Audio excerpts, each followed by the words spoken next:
Bom dia. Hoje eu vou compartilhar uma palavra com vocês. Uma palavra que Deus compartilhou comigo no domingo. E a palavra é: não duvide.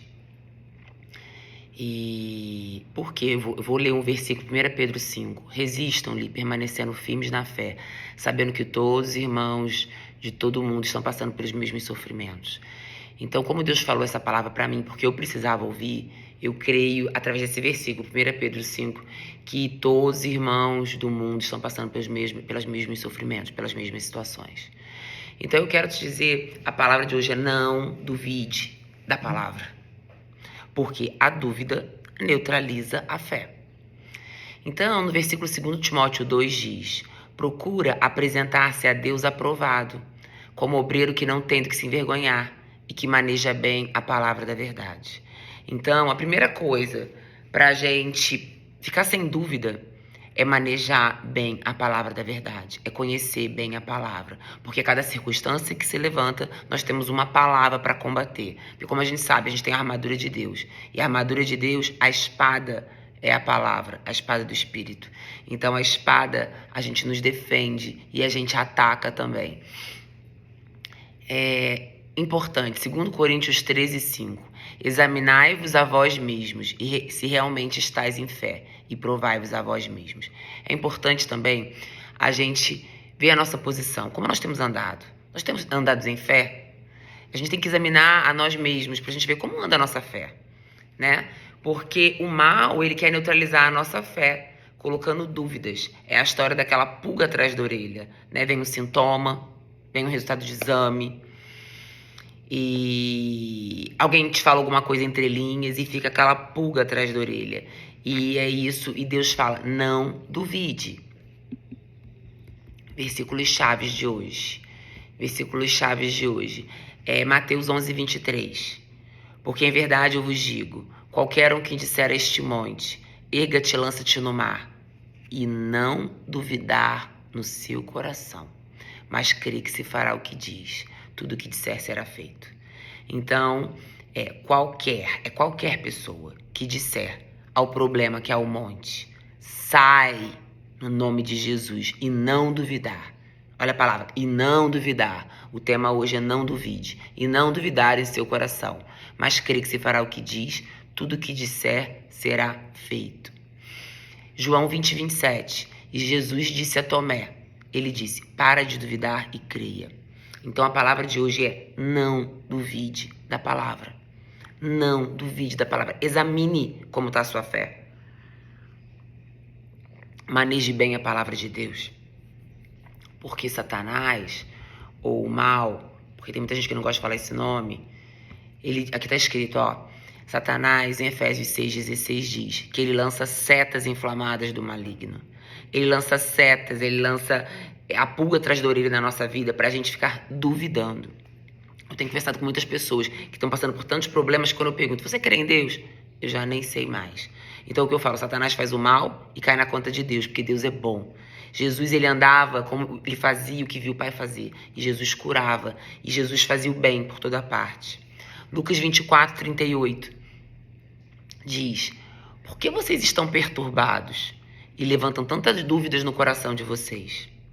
Você pergunta para vocês que estão escutando: por que vocês estão agitados, perturbados, preocupados, cheios de dúvidas no coração? Não duvide, diz a palavra de Deus. Não duvide. Então, como que as pessoas hoje estão andando? As pessoas estão andando, como eu li ali, perturbados e cheios de dúvidas no coração. Por que Deus? Por que Deus me deixou passar por isso? Por que eu estou passando? Deus não é tão bom. E aí, continuando, olha aqui em Marcos 9. Em Marcos 9, olha como é que as pessoas estão se comportando hoje. No versículo 24 diz: eu creio, Senhor, mas ajuda a vencer a minha incredulidade. Olha o que as pessoas continuam dizendo em Mateus 14, 30. Olha, quando Pedro tentou andar sobre as águas, Deus passa sobre as águas, Mateus 14, 30 diz: mas ele sentiu o vento forte, ele teve medo, começou a ir pro fundo e clamou: Senhor, salva-me. E o que Jesus falou para ele? Homem de pequena fé, por que duvidou? Por que duvidou? Então, assim, tem muitas pessoas que estavam pertíssimo de viver a concretização, a manifestação da promessa, e duvidou. Aqui, Mateus 8, os discípulos no barco com Jesus. E veio a tempestade, Jesus dormiu. E aí eles acordaram Jesus, Senhor, salva-nos, não importa que estamos perecendo. E aí Jesus falou, por que vocês são medrosos, homens de pequena fé? Ele levantou e repreendeu o vento. Então as pessoas hoje estão vivendo perturbadas, pedindo a Deus fé, sendo que ele já repartiu uma medida de fé com cada um de nós, implorando Jesus coisas que ele já conquistou para nós, dizendo, Senhor, salva-me, Senhor, não se importa que estamos morrendo. Lógico que ele se importa, a gente vai chegar num bom lugar.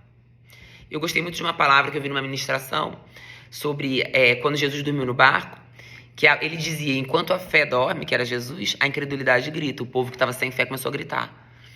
Então, olha o que diz a palavra, que ele já nos deu uma medida de fé. Em Romanos 12, 3, ele diz, conforme a medida de fé que Deus repartiu a cada um. Deus repartiu a cada um pouco de fé. Para todo mundo tem fé. Já tem fé. Você não precisa pedir fé para o Senhor. Você tem que esticar a sua fé, manejando bem a palavra de Deus. Então, a gente estudando a palavra, a gente começa a aumentar a nossa fé. Lucas 9, 41. Olha o que está escrito. Olha o que o Senhor falou.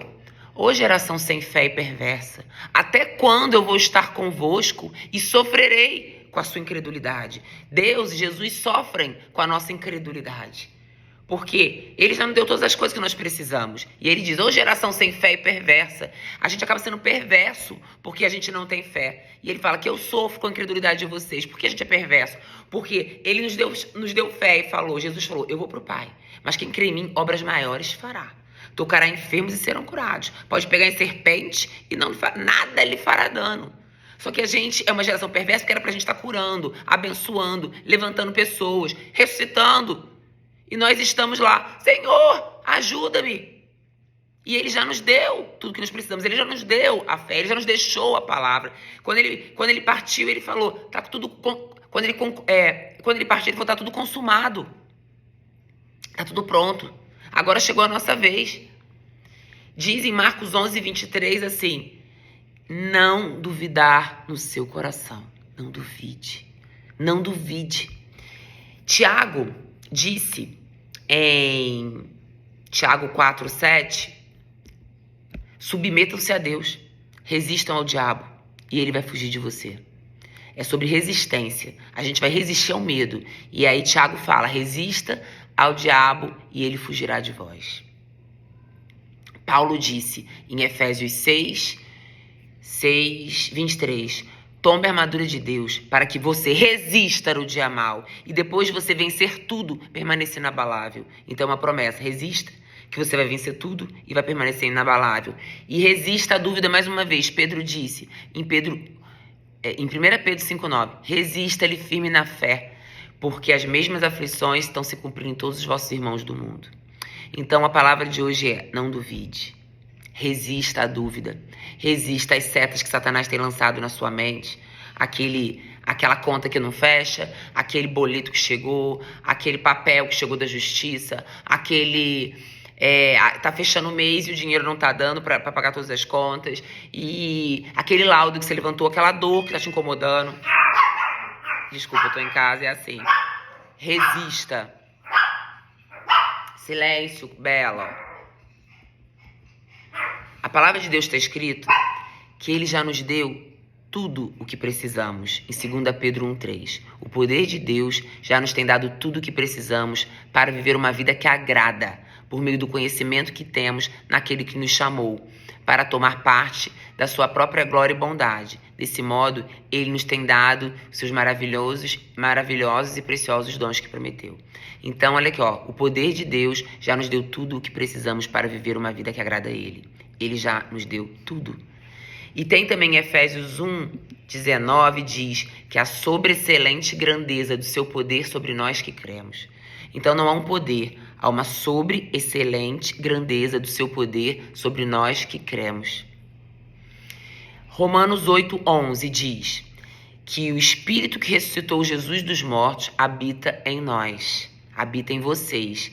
E aquele que ressuscitou Cristo dos mortos dará vida ao seu corpo. Então existe um Espírito vivificante. O Espírito vivificante, o mesmo Espírito vivificante que ressuscitou Jesus, habita em nós. É esse poder que está em nós, o poder do Espírito que ressuscitou Jesus, a sobreexcelente grandeza do seu poder. Ele já nos deu tudo o que precisamos. 1 Coríntios 1:5 diz: por vocês estarem unidos com Cristo, vocês foram enriquecidos em tudo, tanto no dom de anunciar o evangelho, como sabedoria espiritual. Então, quando a gente ora por sabedoria, ele já nos deu.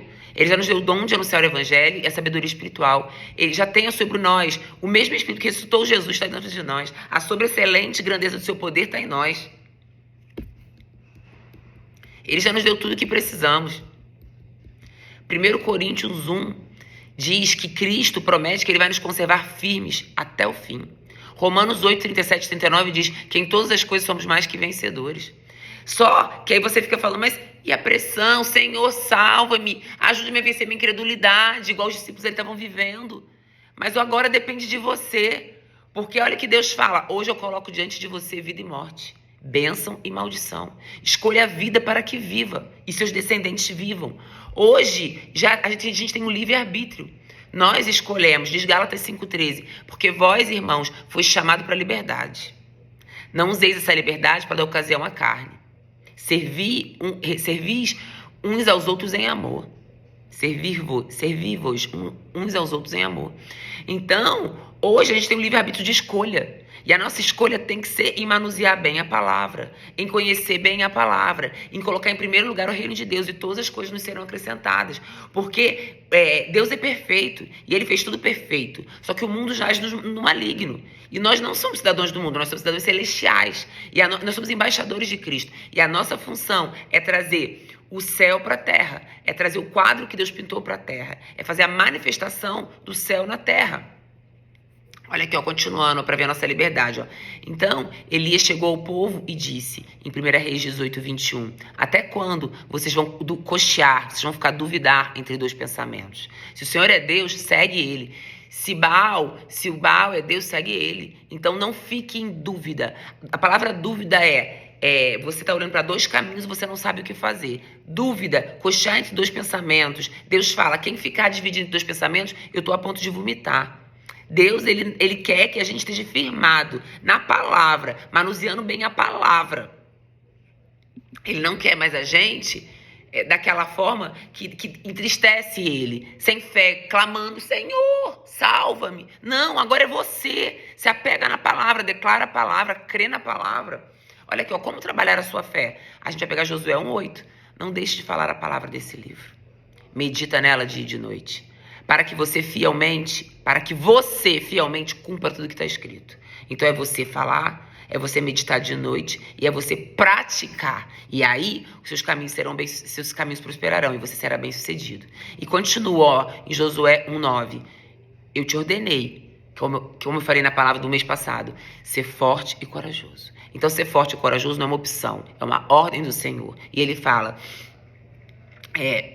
fala a palavra, fala. Porque fé é o espírito da fé, crie, por isso falei. Fala a palavra, medita nela dia e noite, para que você cumpra tudo que está escrito.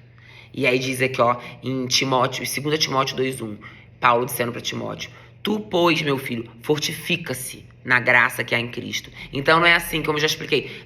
Deus vai tocar no seu braço, você tá forte agora, vai. Deus já deixou tudo pronto. Agora você fortifica-se na graça. Fortifica-se manuseando bem a palavra. Você fortifica-se porque tá tudo pronto. Agora não é mais com ele. Ele já deixou tudo pronto. Agora é você tomar a posição de fé. Pedir e dar-se-vos-á. Tudo que você falar um monte, levante-se e erga-te no mar e não duvidar, vai ser feito. É não duvidar. E continuando, ó, Efésios 6, 30, 31. No demais, meus irmãos, 10 e 11. Efésios 6, 10 e 11. No demais, meus irmãos, fortalecei-vos no Senhor e na força do seu poder. Fortalecei-vos, é você. Fortaleça-se, fortifica-se através do manuseio certo da palavra, de conhecer o que Deus deixou para você. Confissão. Olha, Marcos 11, 23. Repetindo aquele versículo. Qualquer pessoa. Não é pessoa, é qualquer pessoa que disser ao monte, disser ao problema, sai no nome de Jesus e não duvidar, mas crê que se fará o que diz, tudo o que disser será feito. Não duvide da palavra. Diz aqui, olha como que a gente vai chegar lá. Buscar-me-eis e me achareis quando buscar de todo o coração. Quando você vai achar Deus? Quando você vai entender Deus? Quando você vai viver as promessas? Quando você buscar de todo o coração. Não pode ser o tempinho que sobrar. É a prioridade. Diz aqui, ó, em Mateus 6,33. Busque em primeiro lugar o reino de Deus e a sua justiça. E todas as coisas vos serão acrescentadas. Diz ainda em Mateus 7, 7, 8. Pedi e dar-se-vos-á, buscais e encontrareis, batei e abri-se-vos-á. Todo o que pede recebe, e o que busca encontra. Então é para você buscar em primeiro lugar, buscar de todo o coração. Quem busca encontra. E diz Hebreus 11:16, sem fé é impossível agradar a Deus. Por isso que ele disse para aqueles discípulos lá em cima, ô geração incrédula e perversa, vocês estão me entristecendo. Por quê? Porque sem fé é impossível agradar a Deus. Quem se aproxima dele precisa crer que ele existe e recompensa e galardoa quem o busca. Quem busca tem presentes, preciosos presentes. E eu quero dizer para vocês, em Provérbios 3, 5, confia no Senhor de todo o seu coração. Não se apoie no seu próprio entendimento. Eu falo que na medicina, quem é médico, é bem mais difícil você alcançar uma fé para cura, porque você entende toda a fisiopatologia da doença, você tem os seus livros, você estudou vários anos isso, e aí você pega o livro do médico dos médicos e diz que pelas pisaduras dele nós fomos sarados, que certamente ele levou sobre si as enfermidades. Ele diz que ele é o Deus do impossível, ele diz que ele lançou sua palavra e nos curou. Então, aí a gente tem que esquecer o que a gente aprendeu na medicina e não nos apoiar no nosso próprio entendimento e confiar no Senhor de todo o coração. E a cura manifesta uma cura atrás da outra. Confia no Senhor de todo o seu coração e não se apoie no seu próprio entendimento. Diz ainda, olha, 1 Coríntios 2, olha, para que a vossa fé não se apoie em sabedoria humana, mas no poder de Deus. A gente não se baseia no nosso próprio entendimento, a gente não se baseia em sabedoria humana. E diz aqui em 2 Coríntios 10, olha o que diz, ó, você tem que levar cativo todo o seu pensamento à obediência de Cristo. Você tem que pegar seu pensamento e levar para a palavra, para a obediência do que Deus está falando. E continuando, Romanos 12, 3. Olha, porque pela graça que me é dada, digo a cada um de vocês que não saiba mais do que convém saber, mas que saiba com temperança, conforme a medida de fé que Deus repartiu para cada um.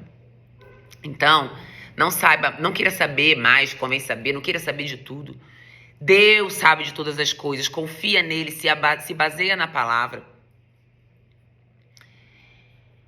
Efésios 4 diz, olha que diz Efésios 4, 17, 18. Não vivam como gentios na inutilidade do seu pensamento, pensando coisas vãs, deixando Satanás lançar seta, você fica pensando naquilo. Aqui, ó, na inutilidade dos seus pensamentos. Eles estão obscurecidos do entendimento e separados da vida com Deus pela ignorância em que estão, por causa do coração deles que está duro. Então não vivam como gentios na inutilidade dos seus pensamentos. Eles estão separados do entendimento de Deus pela ignorância e o coração deles estão endurecidos. 2 Coríntios 3, não sejamos capazes por nós mesmos de pensar alguma coisa.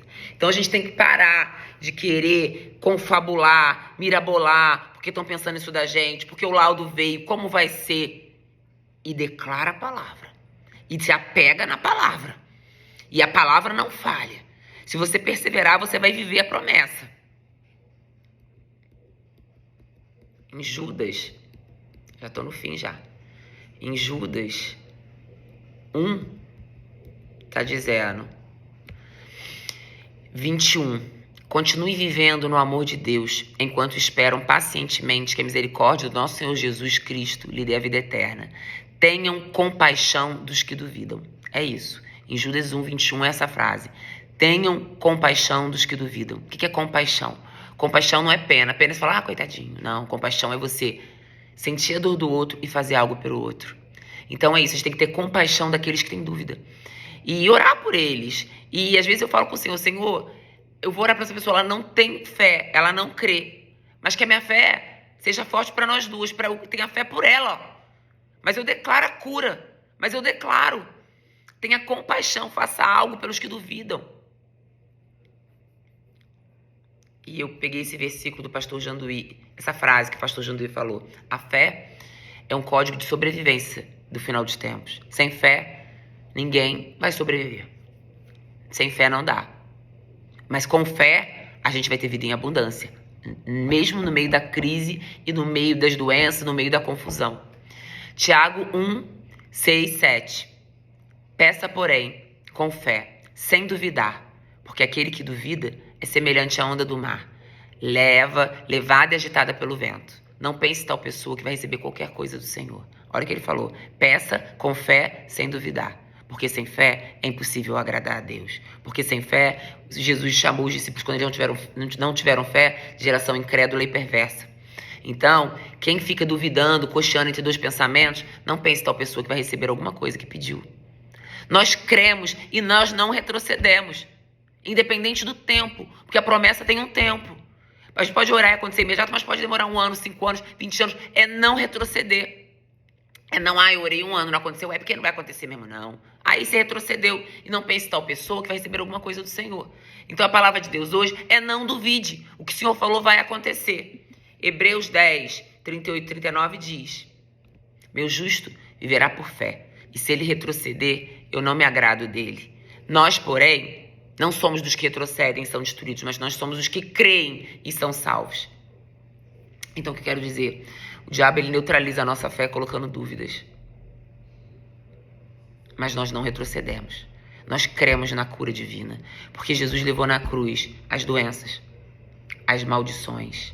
Quando a gente aceita Jesus como nosso Salvador, as maldições de família. Todo mundo na minha casa tinha câncer. Todo mundo na minha casa bebia. Todo mundo na minha casa separava. Adultério. Foi levado na cruz quando você aceitou Jesus. Então, as doenças, a maldição. Eu pequei muito, mas quando você aceitou Jesus foi apagado. E toda vez que você peca, você pede perdão e é apagado. É só não insistir em pecar, porque Jesus falava, não pequeis mais, para que não aconteça coisa pior. Então, a gente tem que realmente fugir do pecado. Mas se a gente pecar, a gente se arrepende e ele perdoa, não vai ficar levando culpa. Então, ele levou a maldição, a doença, o pecado e a pobreza. Ele se fez pobre para que a gente fôssemos ricos, para a gente ter uma vida digna, para que ele já supriu todas as nossas necessidades. E a palavra em João 14:1 diz: não se perturbe o coração de vocês, creia em Deus e creia também em mim. Então, para você não se perturbar, não duvidar, creia em Deus e creia também em mim. Então, o que eu quero dizer para vocês é que a palavra não falha. A palavra de hoje é não duvide. Não duvide. Quanto mais convicto você tiver, mais você acelera o processo em receber. Não há impossível para Deus. Então, as coisas que você pode fazer, você faz. Mas o impossível é o Senhor. E não há impossível para Deus. Ele é um Deus que supre todas as nossas necessidades. Ele é um Deus que não falha, que ele promete uma vida em abundância. E independente da crise desse mundo, da necessidade desse mundo, das guerras, das doenças, ele promete que pode cair 1.000 do nosso lado, 10.000 do nosso direito e nós não seremos atingidos. Mas Michele, eu tô passando por isso. É só passando. Porque eu vejo as pessoas que creem, elas passam. As pessoas que não têm essa fé com Deus, você encontra 20 anos depois dela, conversa com ela e os problemas são os mesmos. Elas não saem dos problemas. Nós somos o que cremos, nós não retrocedemos e nós vamos viver todas as nossas promessas. Nós não duvidamos. Nós não duvidamos.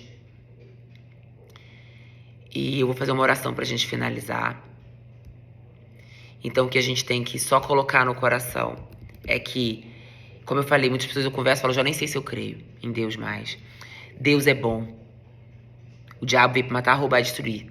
Deus veio para nos dar vida em abundância. Então tudo que não for bom não é do Senhor. E você não precisa aceitar. Você se posiciona na fé, como dizer ao monte, né? Diz ao monte, erga-te e lança no mar. Sai no nome de Jesus. E não duvidar, vai acontecer. Então eu vou orar, Pai, que essa palavra realmente venha ao encontro de cada coração. Que as pessoas aqui não duvidem da promessa, porque aquele que prometeu é fiel. É um Deus que rasga laudos. É um Deus que realmente tira a pulga atrás da orelha, tira a dúvida. O dinheiro vai dar, vai dar. Deus provê. Ele falou que suprirá todas as nossas necessidades. O laudo está rasgado. Você não precisa tomar remédio para sempre. Eu declaro famílias fortes, porque a gente manifesta fora o que a gente vive dentro de casa. Eu declaro maridos abençoados, filhos abençoados, eu declaro grande paz na sua casa, óleo de alegria e declaro realmente o que eu recebi esses dias, um tempo novo, Deus criando coisas novas para nos abençoar. Em nome de Jesus, amém.